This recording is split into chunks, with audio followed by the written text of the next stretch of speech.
Bom dia, alunos do sétimo ano A, tudo bem com vocês? Então, vamos pegar o livro de vocês de artes para a gente começar, né, mais uma aula de artes. Graças a Deus, né? Bom, então, eu quero que vocês abram o livro na página 77, para a gente continuar falando sobre o artesanato, né? Bom, na aula passada, nós falamos sobre o artesanato, né, cultura e diversidade brasileira nas artes visuais, onde nós falamos sobre os artesanatos da nossa região, né, o artesanato tradicional. E eu pedi para que vocês fizessem uma pesquisa que está na página 76. Eu ainda não recebi todas as pesquisas, né, e eu quero receber as pesquisas de todos, né, espero que todos possam fazer. Bom, aí na página 77, diz assim, o artesanato indígena, ou seja, cada cultura tem o seu tipo de artesanato. Então, vamos conhecer um pouquinho do artesanato indígena? Olha só, no Brasil existem diversos povos indígenas, com tradições, línguas, festas, ritos, cotidianos e organizações próprias, ou seja, cada tribo tem uma cultura diferente, um costume diferente. Nem todas as tribos são iguais. Algumas características da identidade cultural desses povos podem ser observadas em alguns dos seus objetos, pinturas, adereços e adornos corporais. Bom, é comum entre as culturas indígenas que os objetos e adornos corporais produzidos artesanalmente sejam também usados no dia a dia, fazendo parte das práticas da vida social da aldeia. A produção e construção desses objetos podem ser partilhadas entre os membros da aldeia. O conhecimento para a produção dos objetos, por meio do artesanato, é transmitido de geração para geração. Quer dizer, um ensina o outro, né? Não é como nós, que nós produzimos numa fábrica onde todos os objetos daquela mesma espécie são do mesmo jeito, do mesmo tamanho, com a mesma característica. Não. É produzido, né, pelas mãos dos próprios indígenas. O povo Kaxinawá, que está localizado ao sul do estado do Amazonas e do Acre, possui mestres chamados de Aimbu, Queneia, que são responsáveis de outras atividades manuais, pela organização do trabalho de preparação e produção das tecelagens, cestos, vestimentas e peças variadas para adorno do corpo são confeccionados a partir dessas atividades manuais. Olha aí, logo abaixo, né? Tem um tecido feito com artesãs do povo indígena Kaxinawá. Bom, então aí, como vocês podem ver, olha só essa peça, né? Lindíssima, que é feita de tecelagem, que é uma técnica de entrelaçar fios para formar um tecido. Página 78.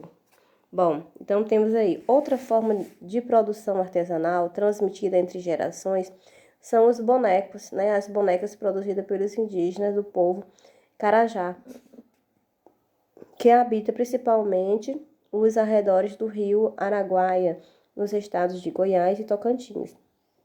Tendo como matéria-prima a argila, as bonecas carajás são feitas pelas mãos das mulheres ceramistas da aldeia, podendo representar os animais da região e os costumes desse povo.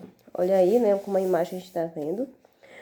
Na imagem a seguir é possível notar que as bonecas recebem uma pintura baseada nos grafismos desse povo, os quais também são utilizados na produção de outros objetos artesanais e na prática da pintura corporal. Bom, como tem aí do lado, né? Ceramista, pessoas que lidam com a técnica de produção de objetos com argila queimada. E o grafismo, que é a representação visual de formas e padrões gráficos característicos de um artista ou de uma cultura. Bom, então vocês podem observar bem essas imagens, né? Esses três bonecos nós temos aí, os bonecos de Carajá.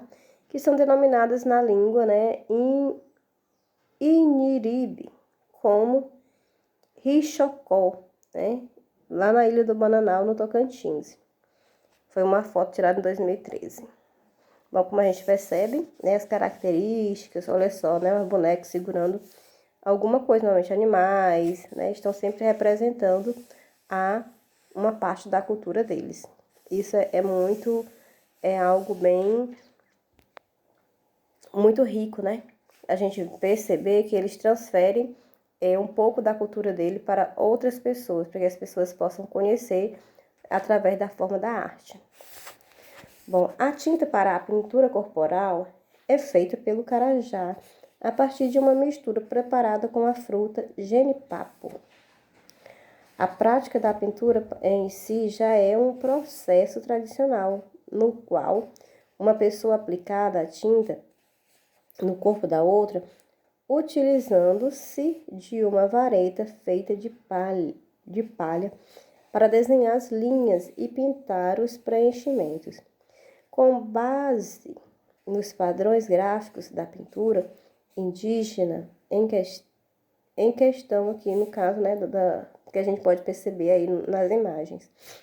Então, nessa prática, a escolha dos grafismos leva em conta a idade da pessoa que recebe a pintura corporal, bem como a celebração ou ritual de que participará, ou seja, cada coisa que acontece tem um desenho, né, para ser representado. Ainda que muitos povos indígenas tenham em suas práticas algumas semelhanças na produção manual de objetos e pintura corporal, todos apresentam particularidades que diferenciam suas culturas, refletidas nos modos de fazer, utilizar, transmitir seus saberes e tradições. Nas imagens da página ao lado é possível observar as diferenças dos grafismos. Então, vamos olhar aí, ó, ao lado lá, né? Das cores e das formas, né, de realização da pintura corporal dos Caxuava e dos Galápagos, né? Então, além dos povos indígenas, a prática da pintura corporal está presente em várias outras sociedades, como os hindus, né, e africanos. Essas pinturas podem fazer parte de rituais, né, festas, preparo para caça, batalhas, entre outras. A maquiagem e a tatuagem também podem ser consideradas tipos de pinturas corporais. Bom, então, outros adereços artesanais são utilizados por alguns povos indígenas em diferentes celebrações e cerimônias. Um exemplo é o praiá feito pelo povo indígena Pancararu, que vive em aldeias nos estados de Minas Gerais, São Paulo e Pernambuco. De acordo com a cosmogonia Pancararu, os encantados são entidades que realizam o intermédio entre os indígenas e outros espíritos que não vivem no plano terrestre. Os encantados escolhem diferentes pessoas do povo Pancararu para serem seus representantes. Uma vez escolhidos pelos encantados, os indígenas devem confeccionar ou encomendar o praiá, que são as vestimentas dos encantados para os artesãos da aldeia. O praiá é composto de uma máscara e de uma roupa feitas de palha de ouricuri e utilizado pelos indígenas nas tribos de Toré. Olha aí como está na imagem, né, ó. Então, cosmogonia quer dizer o quê? Que é uma doutrina, né, que revela a forma de entender as origens do mundo e do universo por um povo. Bom, e aí eu tenho uma atividade na página 80, que eu quero que vocês façam de acordo com o que a gente acabou de ver, certo? Bom, com, né, o artesanato indígena. Então, respondam, por favor, essa atividade.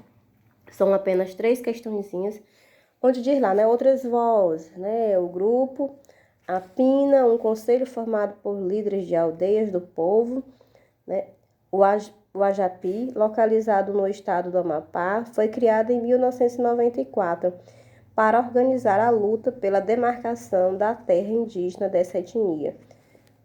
O grupo também busca organizar oficiais, cursos, oficinas, cursos, reuniões e outras ações relacionadas ao cotidiano deles, Entre elas está a criação do fundo de artesanato. Bom, então, são 3 questões, leiam as 3 e respondam, tá certo? Bom, então, o artesanato, como a gente pode perceber, está em diversas culturas. E, cada um mostra o seu valor, o valor que tem o artesanato dentro da sua cultura. Então, responda essa atividade, página 80, e nós finalizamos a nossa aula de hoje. Próxima aula, a gente confere e continua o debate. Então, tchau, tchau. Tenham todos um bom e um excelente final de semana. Até a nossa próxima aulinha.